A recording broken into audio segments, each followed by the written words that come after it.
Recently, I was asked by someone close to me, who controls the corruption in the world?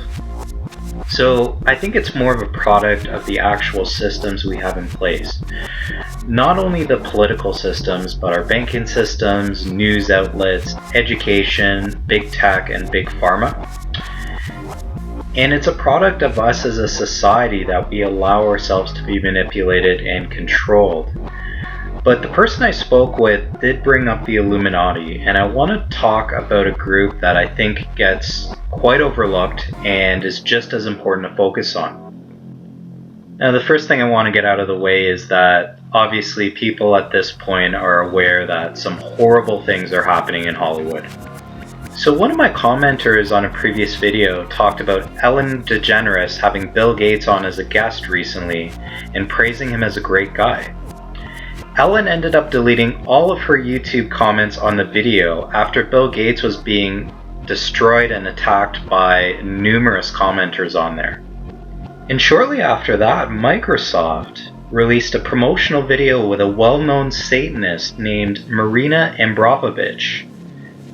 The video was deleted shortly after, but the fact that Microsoft did this in the first place is pretty telling.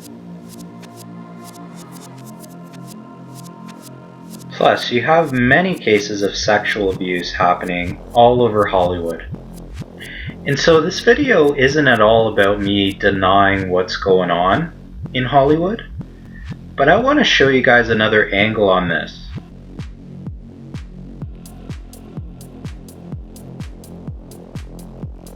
So this here is Sabbatai Zevi.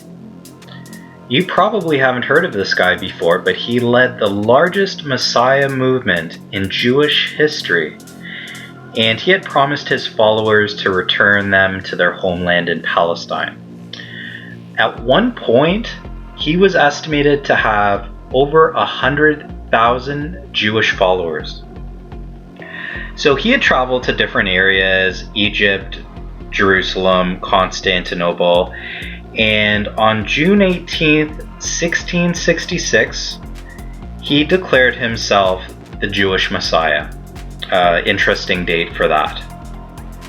So Shabbatai Zevi preferred the Zohar's teachings. So the Zohar is the Jewish Kabbalah. And what he did was he inverted every holy teaching in the Torah to unholy. And he believed that his sins were actually righteous deeds. So eventually the Turkish Sultan arrested him and gave him an ultimatum. The Sultan said either convert to Islam or be tortured and put to death. And surprisingly, without hesitation, Sabbatai Zevi agreed to convert to Islam. Afterwards, Shabbatai Zevi told the Sultan he would try to convert some of his Jewish followers to Islam. But what ended up happening was that his followers infiltrated Islam, and this group ended up becoming what is now called the Donma. He would practice Islam in public, but behind closed doors, he still practiced his own inverted teachings. Now I want to get a few important things out of the way at this point. So this group, I want to be clear, they hate what we would think of as traditional Jewish people that follow traditional Judaism. They hate them. They inverted their whole religion. Okay? The other thing is that the Sabbateans and Frankism, which I'm going to talk about in a second, is not actually a religion, and when you learn more about these, you will discover that it is actually a death cult. So the other thing I want to point out before I move on to Frankism is that there are actually ancestral ties from the Donma to the House of Saud, or what we would refer to today as the Saudi royal family. So this movement is still alive. This is also where Wahhabism movement comes from. So Jacob Frank is probably another guy that you've never heard of, but he was born around 50 years after Sabbatai Zevi died. Jacob Frank claimed to be the reincarnation of him. His parents themselves were Sabbateans, and he created his own movement called Frankism. He took Sabbatai Zevi's teachings, but went even further with them. They followed something called antinomianism, which essentially means the rejection of laws. So for instance, thou shalt not kill in the Bible became thou shalt kill. Thou shalt not steal became thou shalt steal, etc., etc. He believed that the best way to emulate God is to cross every boundary and break every law in the Torah. Now, what ended up happening was that Frankists actually infiltrated not only the Catholic Church, but also Freemasonry. And believe it or not, Jacob Frank, Meyer Amschel Rothschild, and a guy named Adam Weishaupt were very close, and they formed an alliance.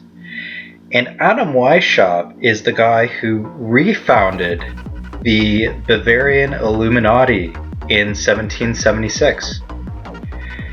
And so after that happened, the Bavarian Illuminati and the Frankists infiltrated Freemasonry. Interesting quote from a guy named Sham Wiseman, who was a Zionist leader and actually later became president of Israel. And this was at a 1936 World Zionist Conference. So essentially the goal of the Frankists was to replace the Jewish ethics and beliefs with their own, which is the exact opposite of the Torah. They worked to infiltrate other religions by trading their wives, sisters, and daughters to seduce powerful outsiders for blackmail. And these were people who they needed to control. Sabbatai Zevi and Jacob Frank believed that the only way to reveal the true God was to destroy the world by destroying social and religious structures. So what's your guys' thoughts on this? Because I'm interested to hear, and we've already established that the Frankists and the Sabbateans have had a habit of infiltrating a lot of religious groups. So how deep do you think this goes? Before you guys go, don't forget to like and subscribe. Just trying to get the word out there. You know, I'm not trying to get famous or anything, but this is really important information you got to share with people.